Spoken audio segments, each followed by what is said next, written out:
శ్రీ సాయినాథాయ నమః. శ్రీ సాయి సచ్చరిత్రము 18, 19 అధ్యాయాలు. హేమాత్ పండును బాబా ఎట్లు ఆమోదించి ఆశీర్వదించెను. సాటే గారి కథ, దేశ్ముఖ్ గారి భార్య కథ. సద్విచారాలను ప్రోత్సహించి సాక్షాత్కారానికి దారిత్యూపుట. ఉపదేశములో వైవిధ్యము. నింద కూర్చిపోద, కష్టానికి కూలి.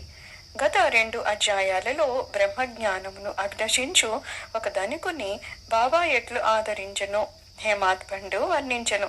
రాబో 2 అధ్యాయాలలో హేమాత్ పండును బాబా ఎట్లు ఆమోదించి ఆశీర్వదించెను, బాబా ఎట్లు తమ భక్తులలో మంచి ఆలోచనలు ప్రేరేపించి మోక్షానికి మార్గము చూపుచుండెనో, ఆత్మోన్నతి గూర్చి, పరనింద వాక్యాలను గూర్చి, ఇతరుల కష్టానికి ఇవ్వవలసిన ప్రతిఫలాన్ని గూర్చి బాబా వారి ప్రబోధములు ఎట్టివో వర్ణింతుము. ప్రస్తావనము. సద్గురువు మొట్టమొదట తన శిష్యుల యోగ్యతను కనిపెట్టి వారి మనస్సు కలత చెందకుండా తగిన బోధ చేసి తుదకు వారి లక్ష్యమైన ఆత్మ సాక్షాత్కారానికి దారి చూపును అనే విషయము అందరికీ తెలిసిందే. ఈ విషయంలో సద్గురువు బోధించిన దానిని ఇతరులకు వెల్లడి చేయరాదని కొందరు అనెదరు. అట్లు గురువు బోధించిన దానిని వెల్లడి చేసినచో ఆ బోధలు నిష్ప్రయోజనలు అవుతాయని వారి ఆలోచన. ఇది సరి అయింది కాదు. సద్గురువు వర్షాకాలపు మేఘం వంటి వారు. వారు తమ అమృత తుల్యమైన బోధలను పుష్కలంగా విశాల ప్రదేశములందు కురిపించెదరు. వానిని మనము అనుభవించి హృదయానికి తృప్తికరంగా జీర్ణించుకొని పిమ్మట నిస్సంకోచంగా ఇతరుల మేలు కొరకు వెల్లడి చేయవలెను. ఇది వారు తమ జాగ్రత్త అవస్థలోనే కాకుండా స్వప్నావస్థలో కూడా తెలియజేయు విషయములకు వర్తించును. తన స్వప్నం నందు గనిన రామరక్షా స్తోత్రాన్ని బుధకౌశికముని ప్రచురించిన ఉదాహరణము ఇచ్చట స్మరించవలెను. ప్రేమ గల తల్లి గుణమిచ్చు చేదైన ఔషధాన్ని బిడ్డల మేలు కొరకే బలవంతంగా గొంతులోనికి త్రోయినట్లు ఆధ్యాత్మిక విషయాలను బాబా తన భక్తులకు బోధించేవారు. వారి మార్గము రహస్యమైంది కాదు, అది బహిరంగమైంది. వారి బోధనలను అనుసరించిన భక్తుల ధ్యేయము నెరవేరేడిది. సాయిబాబా వంటి సద్గురువులు మన జ్ఞాన నేత్రాలను తెరిపించి ఆత్మ యొక్క దైవీ సౌందర్యాలను చూపి మన కోరికలను నెరవేర్చెదరు. ఇది జరిగిన పిమ్మట మన ఇంద్రియ విషయ వాంఛలు నిష్క్రమించి వివేక వైరాగ్యాలను జంట ఫలములు చేతికి వచ్చును. నిద్రలో కూడా ఆత్మజ్ఞానము మొలకెత్తును. సద్గురువుల సహవాసం చేసి వానిని సేవించి వారి ప్రేమను పొందినచో ఇదంతయు మనకు లభించును. భక్తుల కోరికలు నెరవేర్చు భగవంతుడు మనకు తోడ్పడి మన కష్టాలను బాధలను తొలగించి మనలను సంతోషపెట్టును. ఈ అభివృద్ధి పూర్తిగా సద్గురువుని సహాయము వలననే జరుగును. సద్గురువును భగవంతుని వలె కొలవలెను. కాబట్టి మనము సద్గురువును వెతకవలెను, వారి కథలను వినవలెను, వారి పాదాలకు సాష్టాంగ నమస్కారము చేసి వారి సేవ చేయవలెను. ఇక ఈ అధ్యాయంలోని ముఖ్య కథను ప్రారంభించదము. సాటే అనునతడు ఒకప్పుడు మిక్కిలి పలుకుబడి కలిగి ఉండెను. కాలాంతరములో వ్యాపారంలో చాలా నష్టం పొందెను. అంతేకాక మరికొన్ని సమస్యలు అతన్ని చికాకుపరచెను. అందుచే అతడు విచారగ్రస్తుడయ్యను, విరక్తి చెందెను. మనస్సు చెడి చెంచలమగుటచే ఇల్లు విడిచి చాలా దూరం పోవలను అనుకొనెను. మానవుడు సాధారణంగా భగవంతుని గూర్చి చింతించడు. కానీ కష్టాలు, నష్టాలు, దుఃఖాలు చుట్టుకొనినప్పుడు భగవంతుని ధ్యానం చేసి విముక్తి పొందడానికి ప్రార్థించును. వాని పాపకర్మలు ముగియు వేళకు భగవంతుడు వానికొక యోగీశ్వరంతో కలుసుకొనుటకు సంభవింపచేయును. వారు తగిన సలహానిచ్చి వాని క్షేమాన్ని చూచెపెదరు. సాటే గారికి కూడా అట్టి అనుభవమే కలిగింది. అతని స్నేహితులు షిరిడీకి వెళ్ళమని సలహా ఇచ్చారు. అచ్చట సాయిబాబాను దర్శించి అనేక మంది శాంతి పొందుచుండిరి. వారి కోరికలు కూడా నెరవేరుచుండెను. సాటే గారికి ఇది నచ్చెను. వెంటనే 1917వ సంవత్సరంలో షిరిడీకి వచ్చెను. అచ్చట శాశ్వత బ్రహ్మ వలె స్వయం ప్రకాశుడే, నిర్మలుడు, శుద్ధ స్వరూపుడు అయిన సాయిబాబాను చూసిన వెంటనే అతనికి మనశ్చాంచల్యం తగ్గిపోయి శాంతి కలిగింది. వాని పూర్వజన్మ పుణ్యము వలన బాబా యొక్క పవిత్రమైన పాదసేవ లభించను. అతడు గొప్ప మనోబలము కలవాడు అగుటచే వెంటనే గురు చరిత్రము పారాయణ మొదలుపెట్టెను. 7 రోజుల్లో చరిత్ర చదువటము పూర్తి కాగానే బాబా ఆనాడు రాత్రి అతనికి ఒక దృష్టాంతమును చూపెను.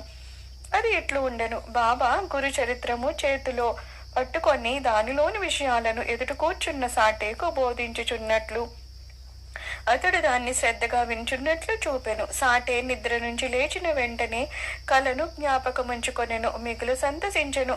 అజ్ఞానము అనే నిద్రలో గుర్రు పెట్టి నిద్రపోవుచున్న తన వంటి వారిని లేపి గురుచరితామృతాన్ని రుచి చూపుట బాబా యొక్క దయాద్ర హృదయమే కదా అనుకొనెను. ఆ మరుసటి దినము ఆ అదృశ్యాన్ని కాకా సాహెబు దీక్షతుకు తెలియజేసి దాని భావం ఏమై ఉండునో సాయిబాబాని అడిగి తెలుసుకునమనెను. ఒక సప్తాహము చాలునో లేక ఇంకొక సప్తాహము పారాయణ చేయవలెనో కనుగొనమనెను. కాకా సాహెబు సమయము చూసి బాబాను ఇట్లడిగెను, ఓ దేవా, ఈ దృశ్యం వలన సాటేకు ఏమని చెప్ప నిశ్చయించితివి? అతడు ఊరకొనవలెనా లేక ఇంకొక సప్తాహము పారాయణ చేయవలెనా? అతడు అమాయక భక్తుడు, అతని కోరిక నెరవేరవలెను. అతనికి దృష్టాంతార్థమును బోధించవలెను, వానిని ఆశీర్వదించుడని బాబా. అతడు గురుచరిత్ర ఇంకొక సప్తాహము పారాయణ చేయవలెను. ఆ గ్రంథమునే జాగ్రత్తగా పఠించినచో అతడు పావండవును, మేలు పొందగలడు. భగవంతుడు ప్రీతి చెంది వానిని ప్రపంచ బంధాల నుండి తప్పించును అనెను. ఆ సమయంన హేమాత్ బంధు అక్కడే ఉండి బాబా కాళ్ళు నొత్తుచుండెను. బాబా పలుకులను విని అతడు తన మనస్సులో ఇట్లనుకొనెను, సాటే ఒక్క వారమే పారాయణ చేసి ఫలితమును పొందెనా? నేను 40 సంవత్సరాల నుంచి పారాయణ చేయుచున్నాను, కానీ నాకు ఫలితం లేదు కదా. అతడు ఇక్కడ 7 దినములు మాత్రమే నివసించెను. నేను 7 సంవత్సరాల నుంచి ఉన్నాను. నా ప్రయత్నాలు నిష్ఫలమాయనా ఏమి?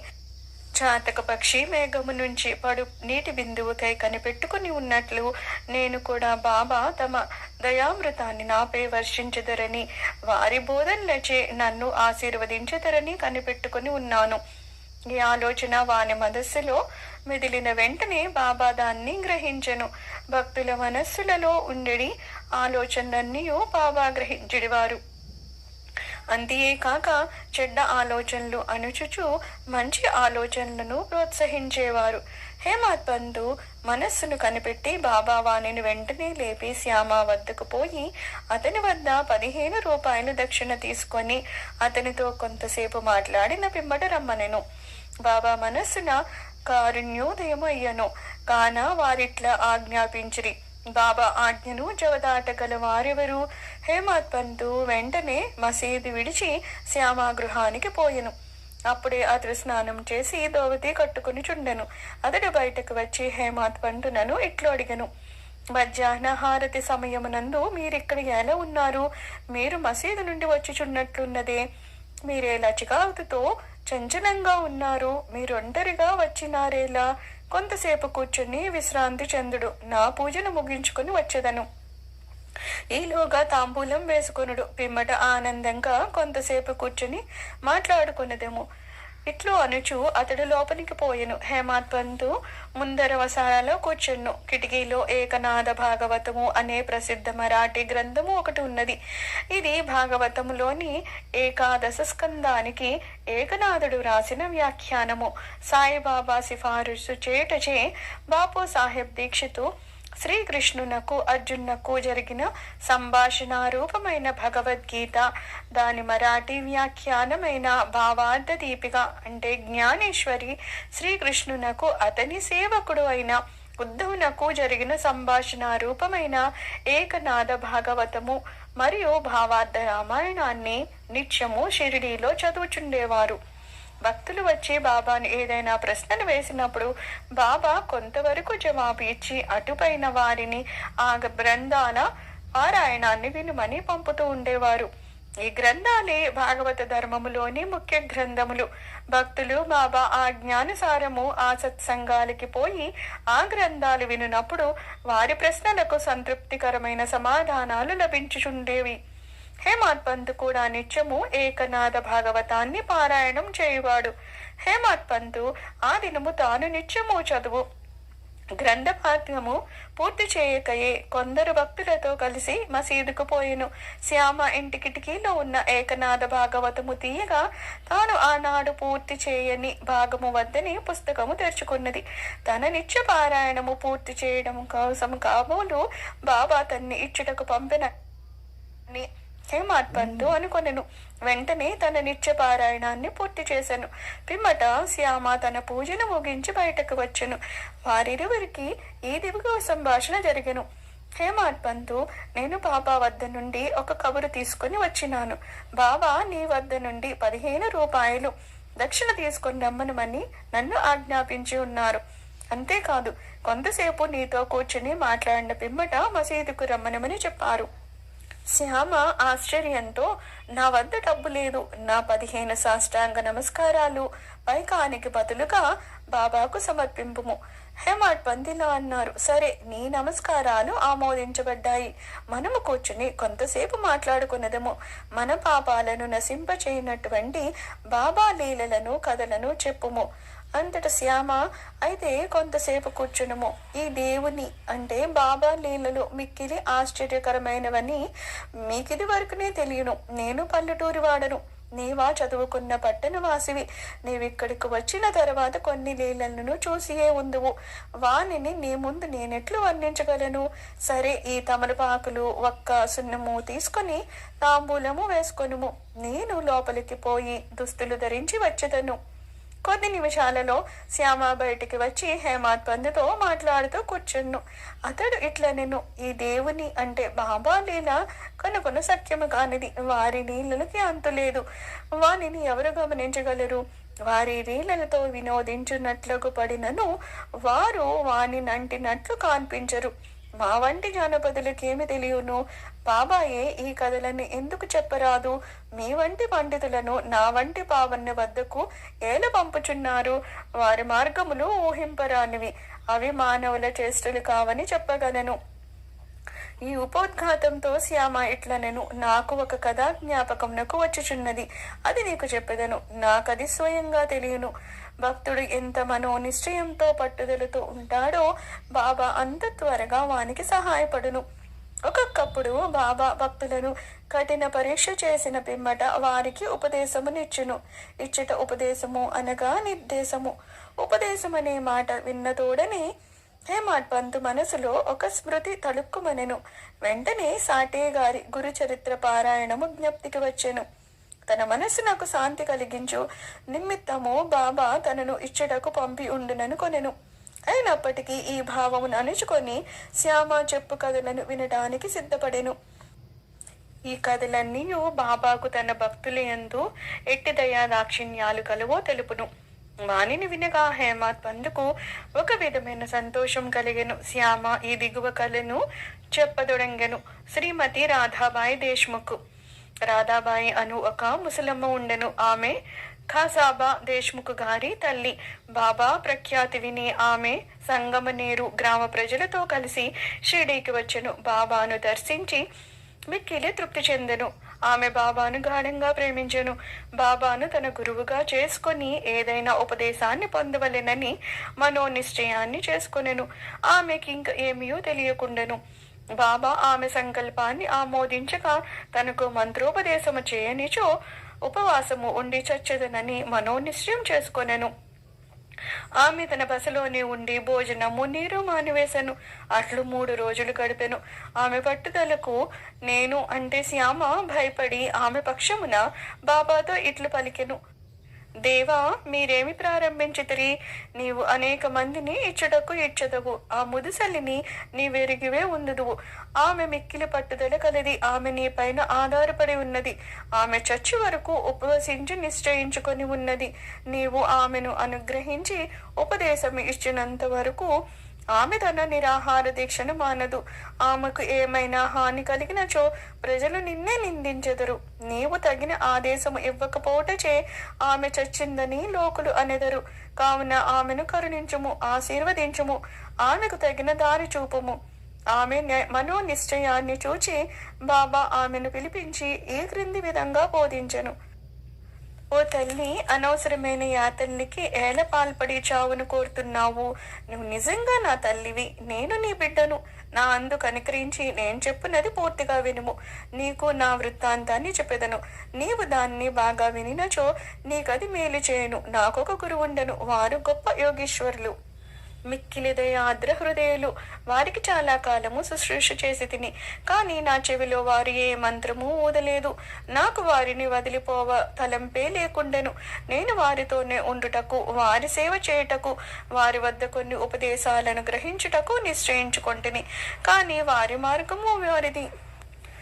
వారు నా తల కొరిగించిరి, నా నుండి 2 పైసలు దక్షిణ అడిగిరి. నేను దానిని వెంటనే వారికి సమర్పించి తిని. మీ గురువు గారు పూర్ణ కాములైనచో వారు మిమ్ములను దక్షిణ అడగనేలా, వారు నిష్కాములని ఎట్లు అనిపించుకుందరు అని నీవు అడగవచ్చును. దానికి సమాధానము సూటిగా చెప్పగలను. వారు డబ్బును లక్ష్య పెట్టేవారు కాదు. ధనముతో వారు చేయనది ఏమున్నది?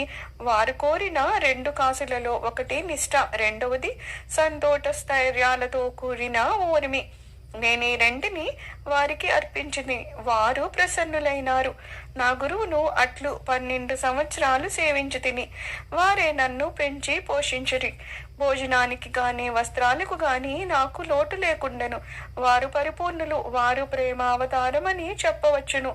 ఆ ప్రేమను నేనెట్లు వర్ణించగలను? వారు నన్ను మిక్కిలి ప్రేమించడి వారు. ఆ విధమైన గురువే ఉండరు. నిరంతర ధ్యానంలో నున్న వారిని తదేకంగా చూస్తూ ఉండేవాడను. మేమిద్దరము ఆనందంలో మునిగిన వాళ్ళము. రాత్రింబవళ్ళు నిద్రాహారాలు లేక నేను వారి వైపు దృష్టి నిగిడ్చి తిని. వారిని చూడనిచో నాకు శాంతి లేకుండెను. వారి ధ్యానము, వారి సేవ తప్ప ఇంకొకటి లేకుండెను. వారే నా ఆశ్రయము. నా మనస్సు ఎల్లప్పుడూ వారి అందే నాటుకొని ఉండినది. ఇది వారడిగిన దక్షిణలో 1 పైసా అంటే సబూరి, అంటే సంతోష స్థైర్యాలతో కూడిన ఓరిమి అనునది 2వ పైసా. నేను మిక్కిలి సంతోషంతో చాలా కాలం కనిపెట్టుకొని వారి సేవ చేసి తిని. ఈ ప్రపంచమనే సాగరమును సబూరి అనే ఓడ నిన్ను సురక్షితంగా దాటించును. సబూరి అనునది అత్యంత ఉత్తమమైన లక్షణము. అది పాపాలన్నింటినీ తొలగించును, కష్టములను పారద్రోలును, అనేక విధముల అవాంతరములను తొలగించి భయమును పారద్రోలును, తుదకు జయమును కలుగజేయును.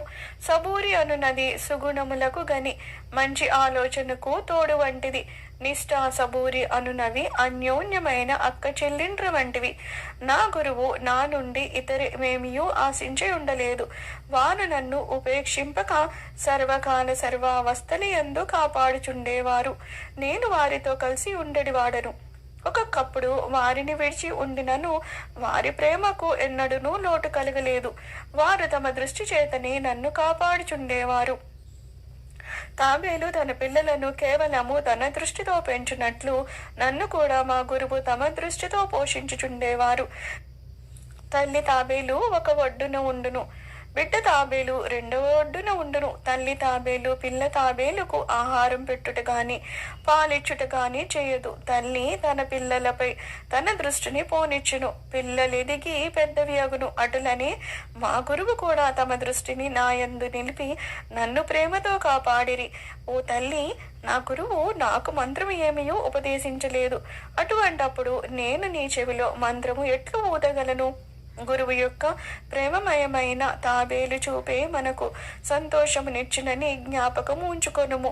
మంత్రము గాని ఉపదేశము గాని ఎవ్వరి వద్ద నుండి గాని పొందుటకు ప్రయత్నించకుము. నీ ఆలోచనలు, నీవు చేయు పనులు నా కొరకే వినియోగించుము. నీవు తప్పక పరమార్థాన్ని పొందెదవు. నా వైపు సంపూర్ణ హృదయంతో చూడుము, నేను నీ వైపు అట్లనే చూచెదను. ఈ మసీదులో కూర్చొని నేను నిజమునే చెప్పెదను, నిజము తప్ప మరేమీయో మాట్లాడను. ఏ సాధనలు గాని 6 శాస్త్రాల్లో ప్రావీణ్యం గాని అవసరం లేదు. నీ గురువు నందు ప్రేమ విశ్వాసములను ఉంచుము. గురువే సర్వస్వము అంచేవాడనియు కర్త అనియు పూర్తిగా నమ్ముము. ఎవరైతే గురువు యొక్క మహిమను గొప్పదనాన్ని గ్రహించెదరో, ఎవరైతే గురుని బ్రహ్మ విష్ణు మహేశ్వర స్వరూపుడని ఎంచెదరో వారే ధన్యులు. ఈ ప్రకారంగా ఉపదేశించి బాబా ఆ ముసలమ్మను ఒప్పించెను. ఆమె బాబాకు నమస్కరించి ఉపవాసమును వదులుకొనెను. ఈ కథను జాగ్రత్తగాను శ్రద్ధగాను విని దాని ప్రాముఖ్యతను సందర్భమును గుర్తించి హేమాత్ పంతు మిక్కిలి ఆశ్చర్యపడెను. ఈ ఆశ్చర్యకరమైన బాబా లీలను చూసి అతన్ని ఆపాద మస్తకము పులకరించెను. సంతోషంతో ఉప్పొంగెను. గొంతుక ఆరిపోయెను. ఒక్క మాటైనా మాట్లాడక చేత కాకుండెను. శ్యామ అతన్ని ఈ స్థితిలో చూసి ఏమి జరిగింది, ఎలా ఊరుకున్నావు, అట్టి బాబా లీలలు నీకెన్ని వర్ణింపవలను అని అడిగెను. అదే సమయం నందు మసీదులో ఘంట మ్రోగెను. మధ్యాహ్న హారతి పూజ ప్రారంభమైనని గ్రహించిరి కనుక శ్యామ హేమాత్ పంతులిద్దరూ మసీదుకు త్వరగా పోయిరి. బాపు సాహెబ్ జోబు అప్పుడే హారతి ప్రారంభించెను. స్త్రీలు మసీదు నిండిరి. దిగువ ఖాళీ జాగాలో పురుషులు నిండిరి. అందరూ బాజా భజంత్రీలతో ఒకే వరుసతో హారతి పాడుచుండిరి. బాబాకు కుడివైపు శ్యామ, ముందర హేమాత్ పంతు కూర్చుండ్రి. వారిని చూసి బాబా హేమాత్ పంతును శ్యామ ఇచ్చిన దక్షిణ నిమ్మనెను. శ్యామ రూపాయలకు బదులు నమస్కారాలనిచ్చెననియు శ్యామ ప్రత్యక్షంగా ఉన్నాడు కనుక అడగవచ్చును అనెను. బాబా ఇట్లనెను, సరే మీరిద్దరు కొంతసేపు మాట్లాడుకొంటిరా, అట్లయినచో మీరేమి మాట్లాడుకున్నారో చెప్పుము. గంటల చప్పుడును మధ్యల శబ్దమును పాటల ధ్వనిని లెక్కించక హేమాత్ పంతు బాబాకు జరిగిందంతయు చెప్పుటకు ఆతురపడెను. తాము ముచ్చటించినదంతయు తనకు చాలా ఆనందమును కలిగజేసినదనియు, ముఖ్యంగా ముసలమ్మ కథ మిక్కిలి ఆశ్చర్యమును కలిగజేసినదనియు, దానిని విని బాబా లీలలు అగోచరములని తెలుసుకొంటిని అనియు ఆ కథ రూపంతో నన్ను బాబా ఆశీర్వదించిరని హేమాత్ పంతు చెప్పెను. అప్పుడు బాబా, కథ చాలా అద్భుతమైంది, నీవెటులా ఆనందించితివి, నాకా విషయమై వివరములు అన్నీ చెప్పుము అనిరి. అప్పుడు హేమాత్ పంతు తానింతకు ముందు విన్న కథను పూర్తిగా బాబాకు వినిపించి అది తన మనమునందు శాశ్వత ప్రభావాన్ని కలిగించిందని చెప్పాను. ఇది విని బాబా మిగులు సంతోషించెను. ఆ కథ నీకు నచ్చిందా, దాని ప్రాముఖ్యమును నీవు గుర్తించితివా అని బాబా హేమాత్ పంతును అడిగెను. అవును బాబా, నా మనశ్చాంచల్యము నిష్క్రమించింది. నాకు నిజమైన శాంతి విశ్రాంతి కలిగింది. సత్య మార్గమును కనుగొనగలిగితిని అని హేమాత్ పంతు బదిలిచ్చెను. బాబా ఇట్లు చెప్పెను, నా పద్ధతి మిక్కిలి విశిష్టమైంది. ఈ ఒక్క కథను జ్ఞప్తి అందించుకొనుము, అది మిక్కిలి ఉపయోగించును. ఆత్మ సాక్షాత్కారానికి ధ్యానం అవసరము. దానిని అలవర్చుకున్నచో వృత్తులన్నీయు శాంతించును. కోరికలన్నీయు విడిచి నిష్కామ్యమై నీవు సమస్త జీవరాశి అందు గల భగవంతుని ధ్యానింపుము. మనస్సు ఏకాగ్రమైనచో లక్ష్యము నెరవేరును. సదా నా నిరాకార స్వరూపాన్ని ధ్యానింపుము. అది ఏ జ్ఞాన స్వరూపము, చైతన్యము, ఆనందము. మీరిది చేయలేనిచో రాత్రింబవలు మీరు చూచుచున్న నా ఈ ఆకారాన్ని ధ్యానించుడు. అట్లు కొన్నాళ్ళు చేయగా మీ వృత్తులు కేంద్రీకృతమగును. ధ్యాత, ధ్యానము, జయము అను మూడింటికి గల భేదము పోయి ధ్యానించువాడు చైతన్యంతో ఐక్యమై బ్రహ్మంతో నభిన్నమగును. తల్లి తాబేలో నదికి ఒక ఒడ్డున ఉండును, దాని పిల్ల ఇంకొక ఒడ్డున ఉండును. తల్లి వానికి పాలిచ్చుట గాని పొదువుకొనుట గాని చేయదు. దాని చూపు మాత్రమే వానికి జీవశక్తిని ఇస్తుంది. చిన్న తాబేళ్లు ఏమీ చేయక తల్లిని జ్ఞాపకం ఉంచుకొనును. తల్లి తాబేలు చూపు చిన్నవానికి అమృత ధార వలె పనిచేయును. అది ఏ వాని బ్రతుకునకు సంతోషానికి ఆధారము. గురువునకు శిష్యునకు గల సంబంధం ఇట్టిదే. బాబా ఈ మాటలు పూర్తి చేసరికి ఆరతి పూర్తి ఆయను. అందరూ శ్రీ సచ్చిదానంద సద్గురు సాయినాథ్ మహారాజ్కి జయ అనెను. జయ జయధ్వానాలు చేస్తూ ఉన్నారు. ఓ ప్రియ పాఠకులారా, ఈ సమయం నందు మనము కూడా మసీదులోని జన సమూహంతో కలిసి ఉన్నట్లు భావించి మనము కూడా ఆ జయ జయధ్వానాలలో పాల్గొందము. హారతి పూర్తి కాగానే ప్రసాదము పంచిపెట్టిరి. బాబాకు నమస్కరించి బాపు సాహెబ్ జోగు బాబా చేతిలో కలకండ ముక్కను పెట్టెను. బాబా దాన్నంతను హేమాత్ పంతు చేతిలో పెట్టి ఇట్లనెను, ఈ కథను నీవు మనసుకు పట్టించుకొని జ్ఞప్తి యందు ఉంచుకొనినచో నీ స్థితి కలకండవలే తీయగా ఉండురు. నీ కోరికలు అన్నీయూ నెరవేరును. నీవు సుఖంగా ఉండువు. హేమాత్ పంతు బాబాకు సాష్టాంగ నమస్కారం చేసి ఇట్లు ఎల్లప్పుడు నన్ను అనుగ్రహించుము, ఆశీర్వదించుము, కాపాడుము అని ప్రార్థించెను. అందుకు బాబా ఇట్లు జవాబిచ్చెను: ఈ కథను వినుము, దీనిని మననము చేయుము, నీతి ధ్యాసనము చేయుము. అట్లయినచో నీవు భగవంతుని ఎల్లప్పుడూ జ్ఞప్తి ఎందించుకొని ధ్యానించెదవు. భగవంతుడు నీ ముందర ప్రత్యక్షమవును. ఓ ప్రియమైన చదువులారా, అప్పుడు హేమత్ పంతుకు కలకండ ప్రసాదం దొరికింది. ఇప్పుడు మనము ఈ కథ అనే కలకండ ప్రసాదం పొందినము. దానిని హృదయపూరితంగా సేవించి ధ్యానించి మనస్సున నిలిపెదము. ఇట్లు బాబా కృపచే బలముగాను సంతోషముగాను నుండెదము. తదాస్తు. 19వ అధ్యాయము చివర హేమత్ పంతు కొన్ని ఇతర విషయాలను చెప్పి ఉన్నారు. అవి ఈ దిగువ పొందుపరిచితిమి. మన ప్రవర్తనను గూర్చి బాబా ఉపదేశము. ఈ దిగువ చెప్పిన బాబా పలుకులు సాధారణమైనవైనప్పటికీ అమూల్యమైనవి. వానిని మనస్సునందు ఉంచుకొని అట్లే చేసినచో అవి మనకు మేలు చేయును. ఏదైనా సంబంధము ఉండనిదే ఒకరు ఇంకొకరి వద్దకు పోరు. ఎవరు గాని ఎట్టి జంతువు గాని నీ వద్దకు వచ్చినచో నిర్దాక్షిణ్యంగా వానిని తరిమివేయకము. వానిని సాదరంగా చూడుము.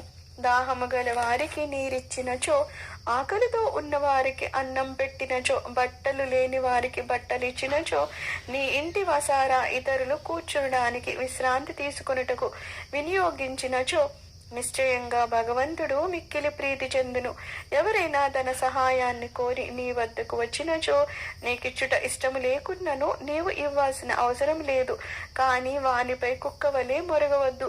ఇతరులు నిన్నెంతగా నిందించినను నీవు కఠినంగా జవాబు ఇవ్వకుము. అట్టి వాణిని నీవెల్లప్పుడు ఓచుకొనినచో నిశ్చయంగా నీకు సంతోషం కలుగును. ప్రపంచము తల్ల క్రిందులైనప్పటికీ నీవు చలించకుము. నీవున్న చోటనే స్థైర్యంగా నిలిచి నెమ్మదిగా నీ ముందర జరుగుతున్న నాటకాన్ని చూస్తూ ఉండుము. నీకు నాకు మధ్య గల గోడను నిర్మూలించుము. అప్పుడు మనం ఇద్దరము కలియు మార్గము ఏర్పడుతుంది. నాకు నీకు భేదము కలదు అనుదయే భక్తుని గురువునకు దూరంగా ఉంచుతుంది. దాన్ని నశింపచేయనిది మనకు ఐక్యత కలగదు. అల్లా మాలిక్, భగవంతుడే సర్వాధికారి. ఇతరులెవ్వరూ మనలను కాపాడేవారు కారు. భగవంతుని మార్గము సామాన్యము, మిక్కిలి విలువైనది, కనుగొన్న వీలు లేనిది. వారి ఇచ్ఛానుసారమే మనము నడుచుదము. మన కోరికలను వారు నెరవేర్చెదరు, మనకు దారి చూపెదరు. రుణానుబంధం చే మనమందరము కలిసితిమి. ఒకరికొకరు తోడ్పడి ప్రేమించి సుఖముగాను సంతోషంగాను ఉందముగాక. ఎవరైతే తమ జీవిత పరమావధిని పొందెదరో వారు అమరులే సుఖంగా ఉండెదరు. తక్కిన వారందరూ పేరునకే ఊపిరి సలుపునకు మాత్రమే బ్రతికెదరు. సద్విచారాలను ప్రోత్సహించి సాక్షాత్కారానికి దారి చూపుట. సాయిబాబా సద్విచారాలను ఎట్లు ప్రోత్సహించుచుండెనో తెలుసుకునుట మిగుల ఆసక్తికరంగా ఉండును. భక్తి ప్రేమలతో వారికి సర్వస్వ శరణాగతి చేసినచో వారు నీకెట్లు పదే పదే సహాయపడెదరో తెలియను. ప్రక్క నుంచి లేవగానే నీకేమైనా మంచి ఆలోచన కలిగిన దాని తర్వాత పగలంతయు వృద్ధి చేసినచో నీ మేధాశక్తి వృద్ధి పొందును, నీ మనస్సు శాంతి పొందును. హేమత్ పంతు దీనికే ప్రయత్నించదలిచెను. ఒక బుధవారము రాత్రి పండుకునేటప్పుడు ఇట్లా అనుకునను: రేపు గురువారము శుభదినము, షిరిడి పవిత్రమైన స్థలము కావున రేపటి దినమంతయు రామనామ స్మరణతోనే కాలము గడిపెదను అని నిశ్చయించుకుని పరుండెను. ఆ మరుసటి దినము లేవగానే రామనామము ప్రయత్నము లేకుండా జ్ఞప్తికి వచ్చెను. అతడు మిక్కిలి సంతసించెను. కాలకృత్యములను తీర్చుకున్న పిమ్మట బాబాను చూచుటకని పువ్వులను తీసుకొని పోయెను. దీక్షితవాడ విడిచి బూటివాడ దాటుతూ ఉండగా ఒక చక్కని పాట వినబడెను. ఔరంగాబాద్ నుంచి వచ్చిన వాడు ఒకడు మసీదులో బాబా ముందర పాడుతూ ఉండెను. అది ఏకనాథ్ మహారాజు రచించిన గురు కృపాంజన పాయో మేరే భాయి అనునది. గురువు కృప అనే అంజనము లభించింది. దాని మూలమున తన కంటు తెరవబడిననియు దాని చేతాను శ్రీరామునిలోన బయట నిద్రావస్థలోను జాగ్రత్త అవస్థలోను స్వప్నావస్థల్లోను అన్ని చోట్లను చూచితినని చెప్పాడు పాట అది. అనేక పాటలు ఉండగా బాబా భక్తుడు అయిన ఔరంగాబాద్ నివాసి ఈ పాట ఎలా పాడెను? అది సందర్భానుసారంగా బాబా చేసిన ఏర్పాటు కాదా? హేమత్ పంతు ఆనాడు అంతయు రామనామస్మరణ చే కాలము గడపనించిన వాడు కావున అతని మనోనిశ్చయాన్ని దృఢపరచడానికి బాబా ఈ పాటను పాడించి ఉండెను. రామనామస్మరణ ఫలితమును గూర్చి మహాత్ములందరిది ఒకే భావన. అది భక్తుల కోరికలు నెరవేర్చి వారిని కష్టముల నుండి కాపాడును. ఉపదేశములో వైవిధ్యము, నింద గూర్చి బోధ.